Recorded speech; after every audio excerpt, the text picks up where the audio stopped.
Shalom, selamat siang saudara yang kekasih.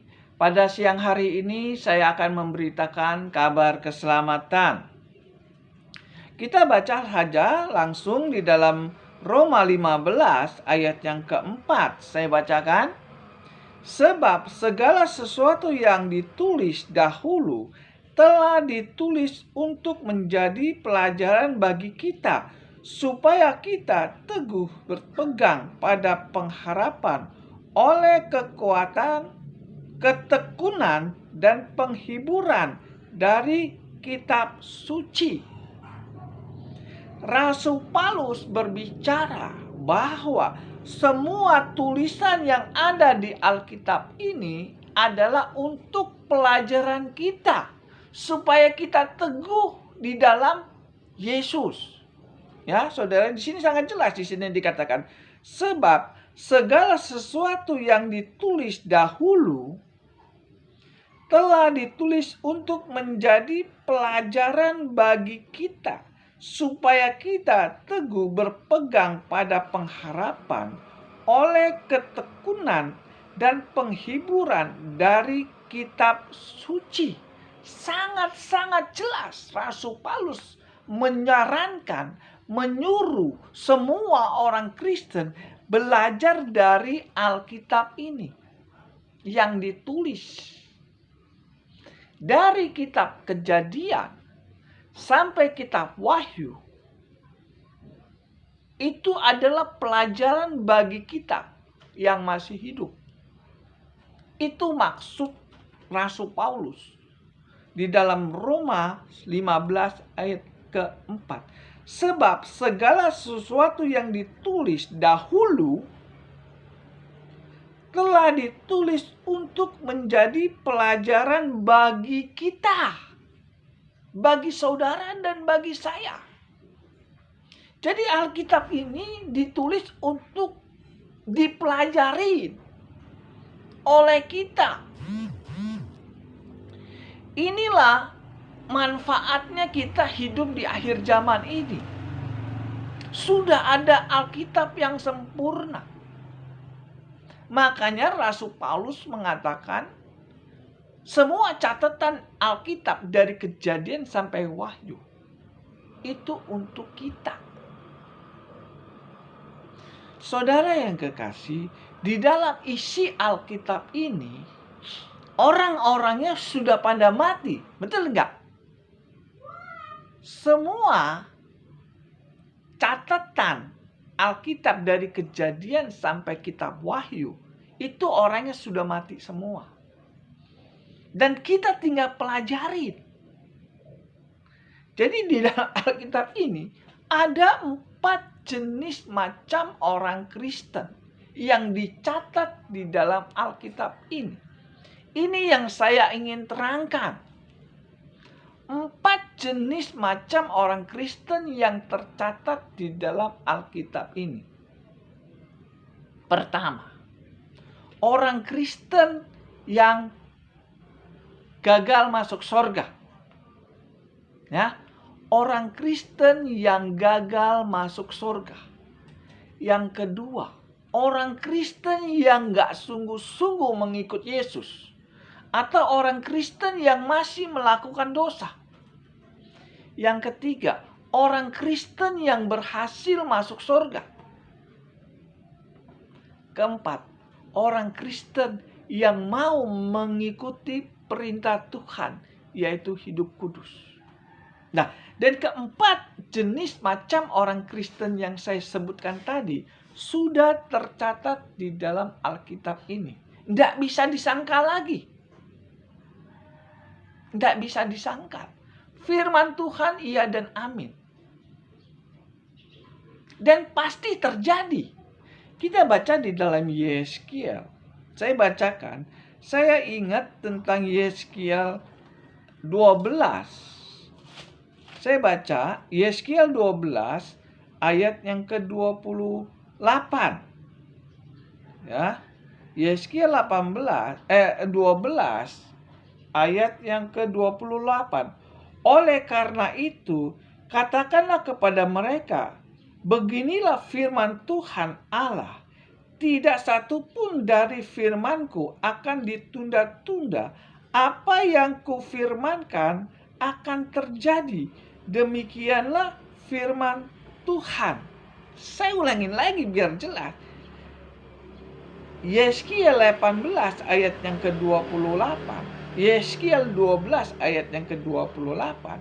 Oleh karena itu, katakanlah kepada mereka, beginilah firman Tuhan Allah, tidak satu pun dari firman-Ku akan ditunda-tunda. Apa yang kufirmankan akan terjadi. Demikianlah firman Tuhan. Sangat-sangat jelas informasinya bahwa firman Tuhan ini pasti akan terjadi. Makanya saya bilang ada 4 jenis macam orang Kristen. Orang Kristen yang gagal masuk surga, orang Kristen yang gak mau hidup kudus, atau orang Kristen yang gak sungguh-sungguh mengikut Yesus. Ketiga, orang Kristen yang berhasil masuk surga. Dan keempat adalah orang Kristen yang mau hidup kudus. Ini yang saya ingin kupas. Jangan sampai kita gagal masuk surga. Ya. Apa benar ada orang Kristen yang gagal masuk surga? Ada. Karena Alkitab sudah mencatatnya. Kita nggak bisa menyangka lagi bahwa ada catatan orang Kristen yang gagal masuk surga. Jadi di dalam Matius 7 ayat 22 saya bacakan. Ini adalah orang Kristen, salah satu orang Kristen yang gagal masuk surga. Matius 7 ayat yang ke-22 saya bacakan. Ya. Dan pada hari terakhir banyak orang akan berseru kepadaku, Tuhan, Tuhan, bukankah kami bernubuat demi namamu? Dan mengusir setan demi namamu, dan mengadakan banyak mujizat demi namamu juga. Pada waktu itulah aku akan berterus terang kepada mereka dan berkata, aku tidak pernah mengenal kamu. Itu tanda seru. Aku tidak pernah mengenal kamu. Nyala dari hadapanku, kalian pembuat kejahatan. Ini sudah mati, saudara yang kekasih. Orang Kristen ini yang saya bacakan ini, dia sudah mati. Dia ingin masuk surga. Dia merasa gua layak masuk surga. Karena apa? Karena dia melayani Tuhan. Dia mengusir setan pakai nama Yesus. Menyembuhkan orang sakit. Mengadakan KKR di mana-mana. Ya kan? Kalau orang seperti ini pasti dia berdoa. Nggak ada orang yang punya karunia nggak berdoa. Pasti pagi-pagi dia bangun subuh, jam 2, jam 3, jam 4 dia berdoa pasti. Tetapi pada waktu dia mati, mau masuk surga, Tuhan bilang, aku tidak kenal engkau. Siapa kamu? Tuhan, aku kan melayani engkau. Aku mengadakan KKR. Menyembuhkan nama engkau, menyembuhkan orang sakit. Tapi Tuhan, aku tidak kenal engkau. Nyala engkau dari hadapanku. Kalian pembuat kejahatan. Ini orang Kristen, saudara yang kekasih. Dan di situ dikatakan, pada hari terakhir banyak orang berseru. Berarti banyak sekali orang Kristen yang gak masuk surga. Ini sudah dinubuatkan. Ini sudah tercatat di dalam Alkitab.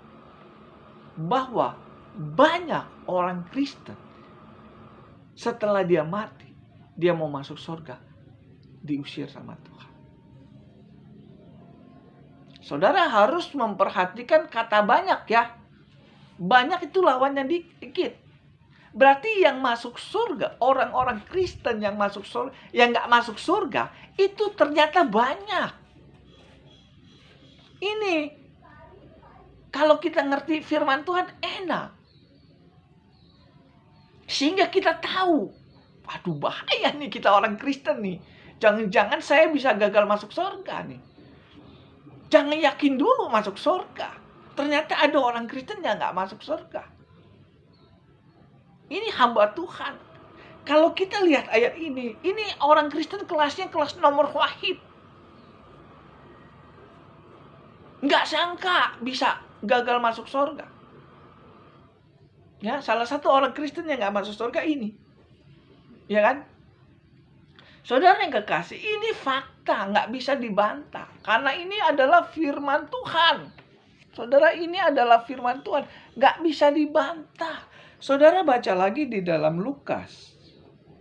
Saya bacakan orang Kristen yang gagal masuk surga. Ini orangnya sudah mati. Lukas 16 ayat yang ke-23. Ya, saya bacakan. Orang kaya itu juga mati lalu dikubur, dan sementara ia menderita sengsara di dalam maut, ia memandang ke atas, dan dari jauh dilihatnya Abraham dan Lazarus duduk di pangkuannya. Ini sudah mati juga.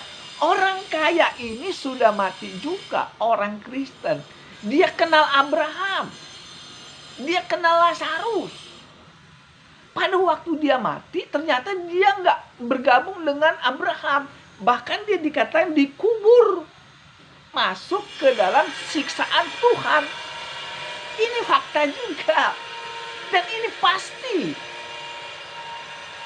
Ini salah satu adalah orang Kristen yang gagal masuk surga. Sangat luar biasa.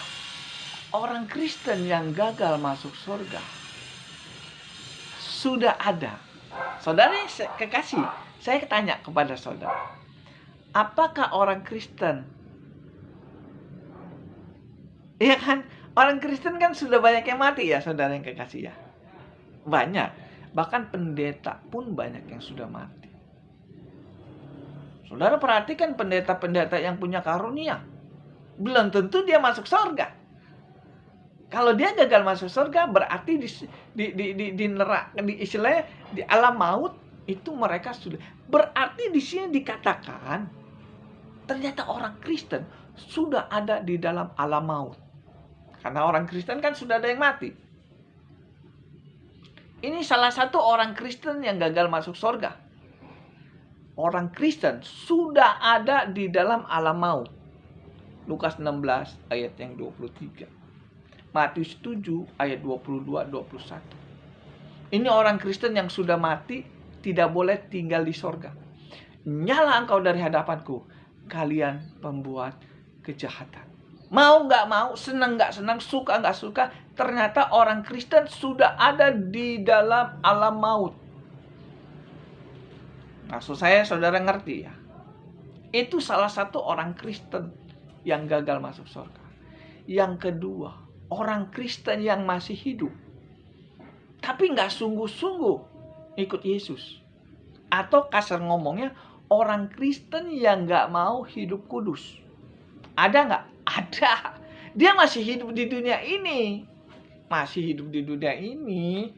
Coba kita baca di dalam 1 Yohanes 2 ayat yang ke-4. Ya, saya bacakan. 1 Yohanes 2 ayat yang ke-4. Barang siapa yang berkata, aku mengenal dia, tetapi ia tidak menuruti perintahnya, ia adalah seorang pendusta, dan di dalam dia tidak ada kebenaran. Jelas. Barang siapa yang sudah mengenal dia, tetapi dia tidak mau menuruti perintahnya, ia disebut pendusta. Berarti orang Kristen ini gak sungguh-sungguh mengikut Yesus. Dia percaya Yesus sebagai Tuhan. Dan dia kenal Yesus. Tapi dia gak mau mengikuti perintah Tuhan. Kasar ngomongnya, orang seperti ini di dalam otak dia percaya saja masuk surga. Gak perlu menjalankan perintah Tuhan. Nah, orang seperti ini sudah ada di dunia ini. Kasar ngomongnya begini, saudara yang kekasih. Dia masih hidup di dunia, tetapi gak mau mengikuti perintah Tuhan. Kan? Yohanes 8 ayat 11, Tuhan mengatakan jangan berbuat dosa lagi. Itu untuk kita loh, saudaranya. Alkitab ini ditulis, itu untuk kita yang masih hidup. Yang tadi Roma 15 ayat 4, semua Alkitab, semua catatan yang ada di Alkitab itu untuk pelajaran bagi kita. Kalau kita nggak ngerti isi Alkitab ini, maka kita gagal masuk surga. Ya ini salah satunya. Hosea 4 ayat 6, umatku binasa karena tidak mengenal Allah. Jadi ada orang Kristen yang masih melakukan dosa. Ya, orang Kristen masih melakukan dosa. Mulutnya memuji nama Tuhan, tapi perbuatannya melawan Tuhan. Ada. Nah, orang seperti inilah calon masuk di dalam api neraka. Orang Kristen yang tidak mau melakukan perintah Yesus, ia disebut pendusta. 1 Yohanes 2 ayat yang keempat. Barang siapa mengenal dia, tetapi dia tidak mau mengikuti perintahnya, ia disebut pendusta. Dan di dalam dia tidak ada kebenaran. Betul nggak? Pendusta itu tukang bohong. Kalau saudara baca di dalam Wahyu 21 ayat 8, di situ dikatakan sangat jelas. Semua pendusta tinggal di dalam api neraka yang penuh dengan belerang. Ngeri ya saudara yang kekasih. Siapapun dia, sekalipun dia orang Kristen, sekalipun dia hamba Tuhan, kalau dia tidak melakukan perintah Bapa yang di surga, tidak mau menjalankan perintah Tuhan, pada waktu dia mati, gagal masuk surga. Itu dua macam. Yang satu sudah masuk neraka, yang satu belum masuk neraka. Masih hidup di dunia. Kasar ngomongnya, yang satu sudah masuk neraka, yang satu lagi calon masuk neraka. Karena nggak mau menjalankan perintah Tuhan. Dia ngerti Yesus itu Tuhan, tetapi nggak mau melakukan perintah Tuhan Yesus. Jelas ya omongan saya ya. Saya hanya menceritakan apa yang isi dalam Alkitab ini. Mulutnya percaya Yesus 100%, percaya Yesus sebagai Tuhan, tetapi nggak mau melakukan perintah Tuhan. Itu disebut pendusta, kata Tuhan. Berdusta di mata Tuhan sama berdusta di sesama manusia itu beda. Kalau saudara nggak mau melakukan perintah Bapa yang di sorga atau perintah Yesus, itu dikatakan berdusta di mata Tuhan. Ini dua baru ya. Dua macam nih. Baru dua macam nih. Orang Kristen yang sudah masuk ke dalam alam maut, calon masuk neraka, yang sudah mati. Dan orang Kristen yang calon masuk di dalam alam maut, karena dia berbuat dosa. Dua. Yang ketiga, orang Kristen yang berhasil masuk surga.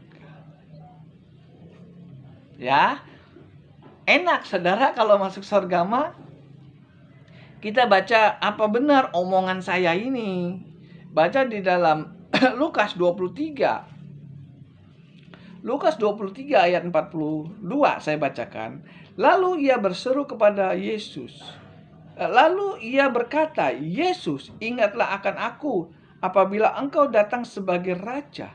Kata Yesus kepadanya, aku berkata kepadamu, sesungguhnya hari ini juga engkau akan bersama-sama dengan aku di dalam Firdaus. Jelas. Enak ya? Yesus ngomongnya enak ya. Hari ini juga engkau bersama aku di Firdaus. Berarti di Firdaus itu sudah ada orang Kristen. Ya. Jelas. Ini firman Tuhan gak bisa dibantah. Jadi di Firdaus itu sudah ada orang. Karena Yesus katakan, hari ini juga engkau bersamaku di Firdaus.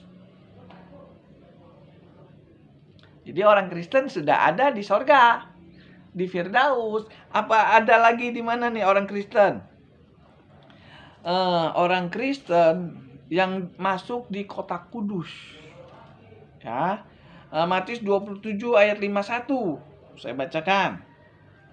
Matius 27 ayat 51. Dan lihatlah, tabir bait Allah terbelah dua dari atas sampai ke bawah, dan terjadilah gempa bumi, dan bukit-bukit batu terbelah, dan kuburan-kuburan terbuka, dan banyak orang-orang kudus yang telah meninggal bangkit. Dan sesudah kebangkitan Yesus, mereka pun keluar dari kubur, lalu masuk ke kota kudus dan menampakkan diri kepada banyak orang. Jelas, ini ayat firman juga. Di situ dikatakan orang-orang kudus masuk ke kota kudus. Di dunia nggak ada tempat yang kudus. Berarti orang ini sudah mati, dibangkitkan, masuk ke kota kudus. Sangat jelas di sini dikatakan. Ternyata orang Kristen itu sudah ada di tempat yang kudus. Salah satunya Abraham. Ya kan? Abraham bangkit pada waktu Yesus mati. Abraham bangkit. Pada waktu Yesus bangkit, Abraham masuk ke kota kudus. Jelas di sini ayatnya. Jadi di kota kudus itu sudah ada orang Kristen. Di kota kudus itu di Firdaus itu sudah ada orang Kristen. Kita baca lagi di dalam Lukas. Lukas 16 ayat yang ke-22 saya bacakan. Lukas 16 ayat yang ke-22. Kemudian matilah orang miskin itu, lalu dibawa oleh malaikat-malaikat ke pangkuan Abraham. Lalu matilah orang miskin itu, lalu dibawa oleh malaikat ke pangkuan Abraham. Ini orang Kristen juga, saudara yang kekasih. Orang Kristen ini mati nggak dikubur, tapi langsung dibawa ke pangkuan Abraham. Abraham tinggalnya di mana? Di kota kudus.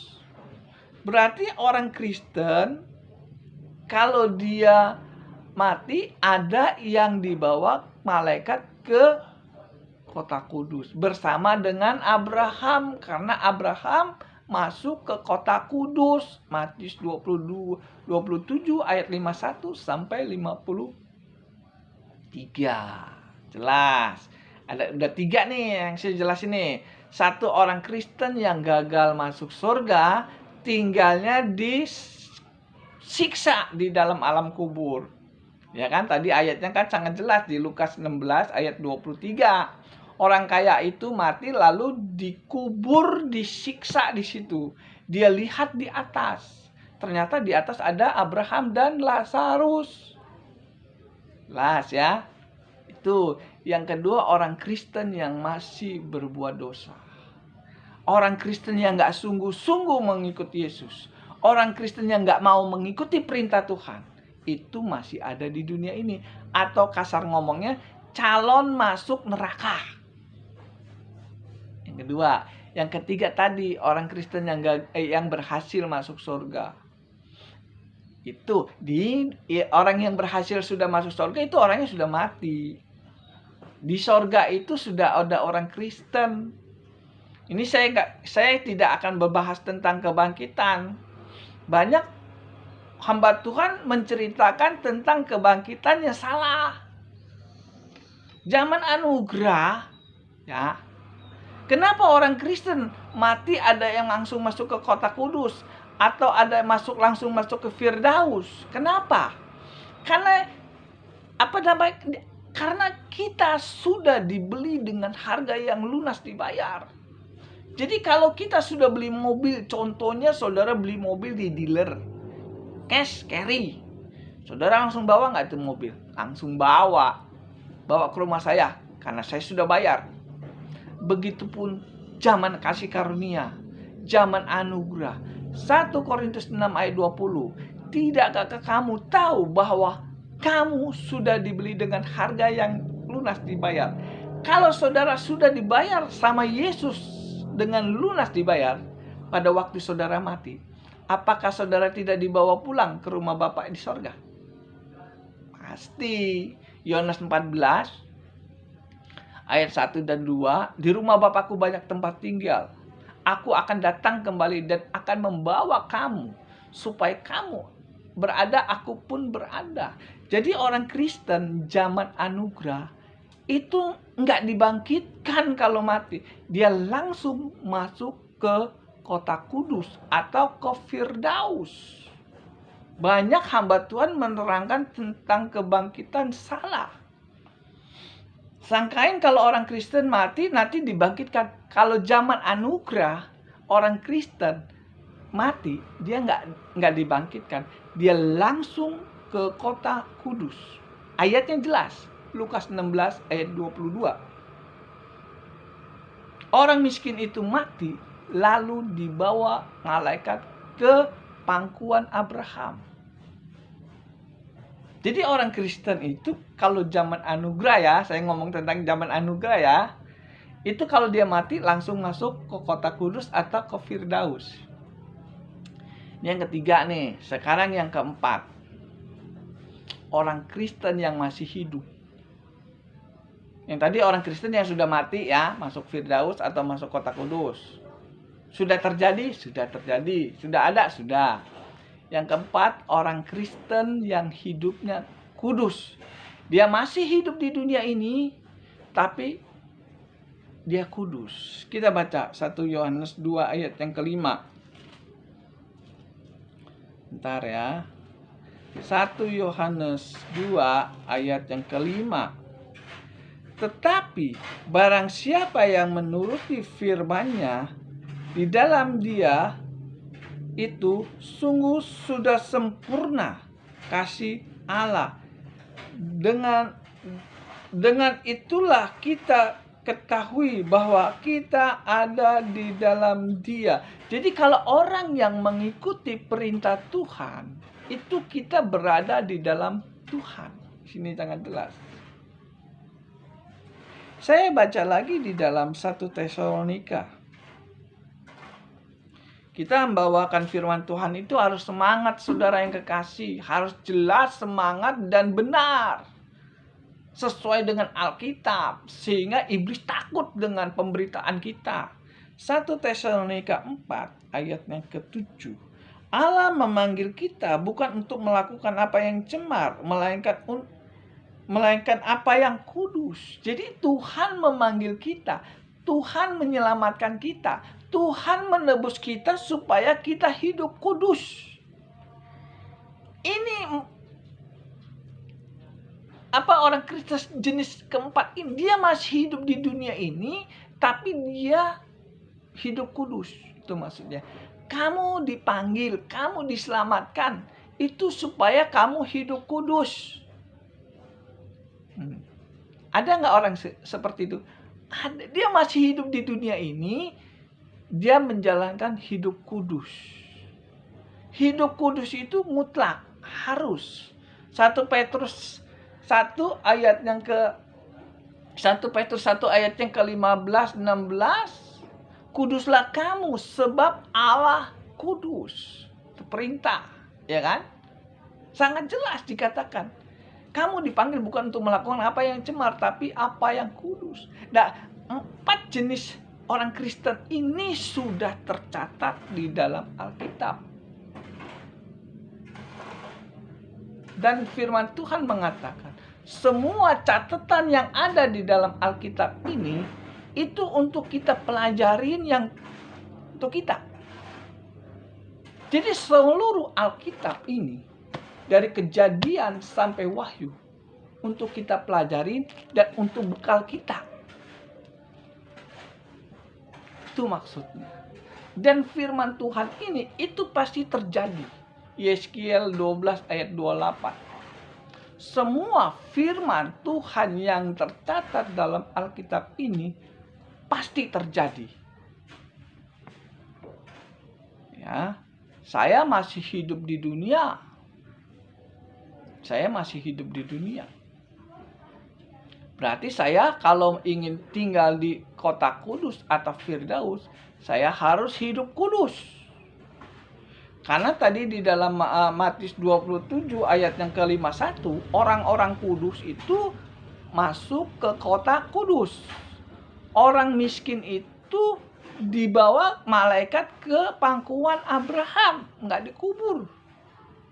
Jadi kalau kita sebagai orang Kristen harus mengerti 4 jenis macam orang Kristen ini.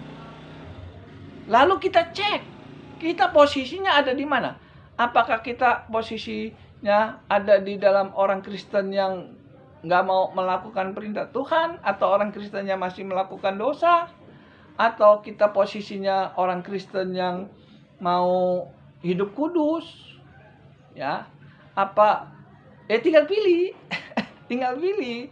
Nah, saya ingin menjelaskan sebelum kita mati, kita harus menguasai isi dari Alkitab ini. Sebelum kita mati, kita harus menguasai isi dari Alkitab ini. Sebelum kita mati, Rasul Paulus mengatakan belajar dari kitab ini. Dan kitab ini orangnya sudah pada mati. Ya kan? Orangnya sudah pada kita mati. Nah, kita pelajarin. Ini mati masuk surga kenapa? Ini mati masuk neraka ini kenapa? Itu kita pelajarin. Kita baca, itu sangat jelas di dalam Matius 5. Saya ulang-ulang mengatakan seperti ini supaya kita masuk surga. Saya nggak bosan-bosan memberitakan kabar keselamatan. Selama saya masih hidup, selama saya masih bisa ngomong, saya akan bercerita tentang caranya masuk surga dan caranya masuk neraka. Setelah itu tinggal pilih mau masuk surga atau masuk neraka. Karena Tuhan tidak pernah memaksa kita. Saya pun tidak memaksa saudara. Ya kan? Kita pelajarin dulu, baru kita pilih mau masuk surga atau masuk neraka. Ini sangat jelas, ya. Di dalam Matius 5 ayat yang ke-18, saya bacakan. Karena aku berkata kepadamu, sesungguhnya selama belum lenyap langit dan bumi ini, 1 iota atau 1 titik pun tidak akan ditiadakan dari hukum Taurat sebelum semuanya ini terjadi. Karena itu, siapa yang meniadakan salah satu perintah hukum Taurat, sekalipun yang paling kecil, dan menempatkannya di dalam demikian kepada orang-orang lain, ia akan duduk tempat surga yang paling bawah. Saya bacanya kurang jelas karena kacamatanya agak buram dikit ya, saudara. Yang saya ulangin lagi pelan-pelan. Karena itu, siapa yang meniadakan salah satu perintah hukum Taurat, sekalipun yang paling kecil, dan mengajarkannya demikian kepada orang lain, ia akan menduduki tempat yang paling rendah di dalam kerajaan surga. Tetapi siapa yang melakukan dan mengajarkan segala perintah-perintah hukum Taurat, ia akan menduduki tempat yang paling tinggi di dalam kerajaan surga. Jelas, sangat jelas. Barang siapa yang tidak mau mengajar, pendeta, hamba Tuhan yang tidak mau mengajarkan hukum Taurat kepada jemaatnya, maka jemaatnya, pendetanya kalau mati duduk di surga yang paling bawah. Pendeta, hamba Tuhan yang mau mengajarkan hukum Taurat dan mempraktekkan hukum Taurat, kalau dia mati duduk di surga yang paling atas. Ini pelajaran kata Rasul Paulus. Alkitab ini adalah pelajaran untuk kita. Nah, siapa yang duduk surga yang paling bawah adalah orang yang nggak mau menjalankan hukum Taurat. Yang menjalankan hukum Taurat mati duduk surga yang paling atas. Sama seperti Lukas 16 ayat 22 dan 23. Orang miskin itu mati langsung dibawa ke pangkuan Abraham. Lalu orang kaya itu juga mati dikubur. Nah, beda kan? Yang satu dibawa langsung ke Abraham, yang satu dikubur. Beda kan? Sama-sama Kristen. Kenapa dia dikubur?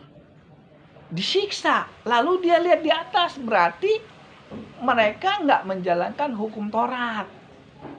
Karena tadi dikatakan orang Kristen yang nggak mau menjalankan hukum Taurat dan tidak mau mengajarkan hukum Taurat kepada jemaatnya, kalau dia mati, duduk surga yang paling bawah. Sama seperti orang kaya ini. Dia mati, dikubur, disiksa, lalu dia melihat ke atas. Berarti dia di bawah. Kenapa dia di bawah? Karena dia nggak mau mengajarkan hukum Taurat kepada jemaatnya. Boro-boro mempraktekkan hukum Taurat, mengajarkan hukum Taurat kepada jemaatnya, gak mau. Saya gak melawat hamba Tuhan. Saya gak melawan hamba Tuhan. Saya gak melawan hamba Tuhan yang gak mau menjalankan hukum Taurat. Saya hanya menerangkan, ini loh, orang yang gak menjalankan hukum Taurat mati disiksa di dalam alam kubur. Dan perkataan ini yang katakan yang punya sorga. Informasinya datangnya dari A1. Bukan dari saya. Dari yang punya sorga.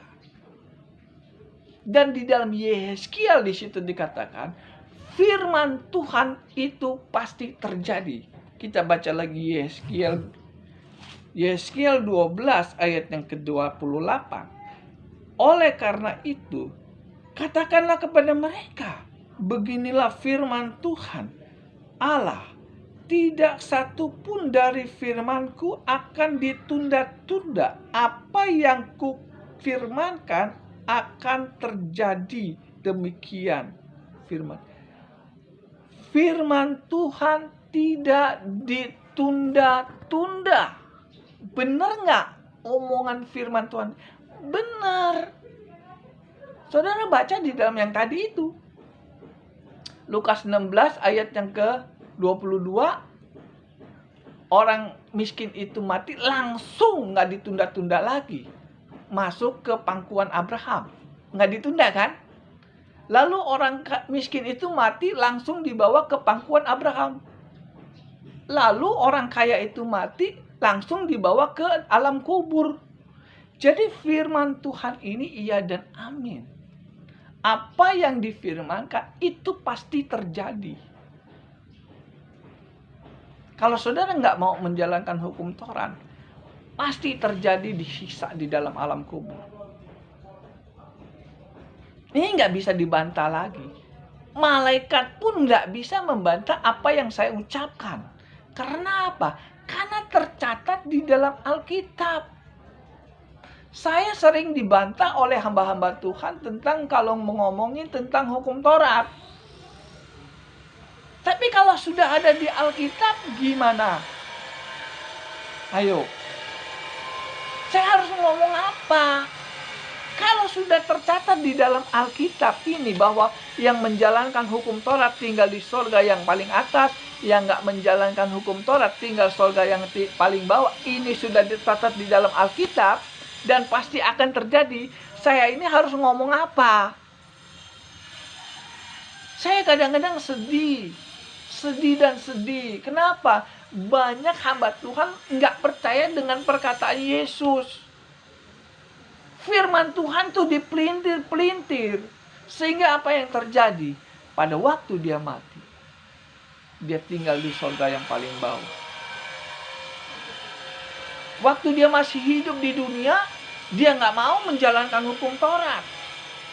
Dengan 1000 macam alasan. Padahal Alkitab sudah mengatakan hukum Taurat berlaku sampai dunia lenyap. Tapi ayat ini dicuekin sama hamba-hamba Tuhan. Sehingga apa yang terjadi? Dia nggak mau mengajarkan hukum Taurat di dalam gerejanya. Apa yang terjadi? Masuk ke neraka massal. Masuk ke neraka massal. Kalau jemaatnya 1000, 1000-nya itu masuk ke neraka. Kan ada sih gereja jemaatnya sampai 1000, ada yang 2000, ada yang 3000, ya kan? Kalau pendetanya nggak mau mengajarkan hukum Taurat, maka masuk ke neraka massal. Saya ingin katakan sebenarnya ini, saya jadi hamba Tuhan itu nggak mau melawan perintah Tuhan, nggak mau apa yang ada di Alkitab ini saya ceritakan. Benar saudara, saya jadi hamba Tuhan ini nggak ada kepikiran untuk yang aneh-aneh. Apa yang Tuhan berikan kepada saya berikan di YouTube ini. Mungkin saya nggak punya uang, mungkin saya nggak punya harta untuk bagi saudara, tapi saya punya firman Tuhan untuk saudara. Saudara yang kekasih, jangan sampai ini terjadi sama kita. Di dunia nggak mau menjalankan hidup hukum Taurat. Di dunia nggak mau hidup kudus. Nanti kalau masuk neraka, baru nangis. Di dunia ngotot. Hukum Taurat nggak berlaku lagi. Itu perjanjian lama. Ya, banyak pendeta ngomong gitu kan. Hukum Taurat itu sudah digenapi oleh Yesus. Terserah saudara mau ngomong apa. Tapi nanti kalau masuk surga yang paling bawah, jangan salahkan Yesus. Yesus sudah katakan waktu saudara masih hidup, bahwa yang gak menjalankan hukum Taurat tinggal di surga yang paling bawah, neraka. Mazmur 119 ayat yang 53, aku gusar terhadap orang fasik yang meninggalkan hukum Taurat. Mazmur 1 ayat yang ke-6, jalan orang fasik menuju kebinasaan. Mazmur 1 ayat 1, janganlah kamu mengikuti nasihat orang fasik. Ternyata orang fasik itu orang pinter. Kenapa? Karena banyak orang minta petunjuk dari orang fasik. Janganlah kamu mengikuti nasihat orang fasik. Berarti orang fasik ini ternyata orang pinter. Saking pinternya firman Tuhan bisa dirubah sama dia. Saya nggak menjelekkan hamba Tuhan yang pintar. Saya hanya meluruskan. Jangan sampai saudara mati gagal masuk surga. Masih ada kesempatan untuk kita berubah kalau kita salah. Kalau kita melanggar firman Tuhan, masih ada kesempatan untuk kita berubah. Kita baca Yeskiel 18. Yeskiel 18 ayat yang ke-27 saya bacakan. Kalau kita salah, masih hidup, masih bisa diperbaiki. Kenapa? Karena kita belum mati. Ya, kalau sudah mati nggak bisa. Yeskiel 18 ayat 27. Sebaliknya, ya, tadi itu ya Yeskiel 18 ayat 27. Sebaliknya, kalau orang fasik bertobat dari kefasikannya yang dilakukannya dan ia melakukan keadilan dan kebenaran, ia akan menyelamatkan nyawanya. Saya ulangin lagi. Kalau orang Kristen atau pendeta yang nggak mau menjalankan hukum Taurat, lalu dia bertobat, dia menyelamatkan nyawanya. Ini ayatnya. Orang fasik tadi kan yang nggak mau menjalankan hukum Taurat kan, Mazmur 119 ayat 57, orang fasik meninggalkan hukum Taurat. Ini untuk orang yang nggak mau menjalankan hukum Taurat. Pendeta yang nggak mau menjalankan hukum Taurat, kalau dia nggak mau bertobat, masuk neraka. Yeskiel 18 ayat yang ke-27. Sebaliknya, kalau orang fasik bertobat dari kefasikan yang dilakukan dan ia melakukan keadilan dan kebenaran, ia akan menyelamatkan nyawanya. Jadi kalau kita masih hidup, kita ada salah, kita melanggar firman Tuhan, kita perbaiki, maka kita menyelamatkan nyawa kita. Ini terjadi. Dan firman Tuhan ini dikatakan pasti terjadi. Tinggal pilihan di tangan kita. Kita mau menjalankan hukum Taurat atau enggak. Roma 7 ayat yang ke-12. Hukum Taurat adalah kudus, benar dan baik dan rohani.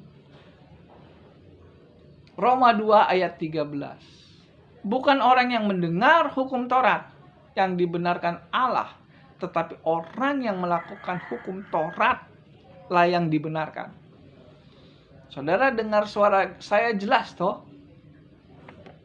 Jadi kalau saudara nggak mau menjalankan hukum Taurat, saudara nggak masuk surga, jangan salahkan saya.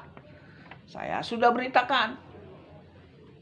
Saya ini mati mau masuk surga yang paling atas. Makanya saya mau menjalankan hukum Taurat. Saya belum mati, makanya saya ceritakanlah di sini.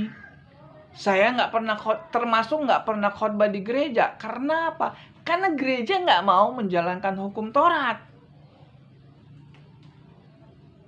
Makanya saya buatlah YouTube ini.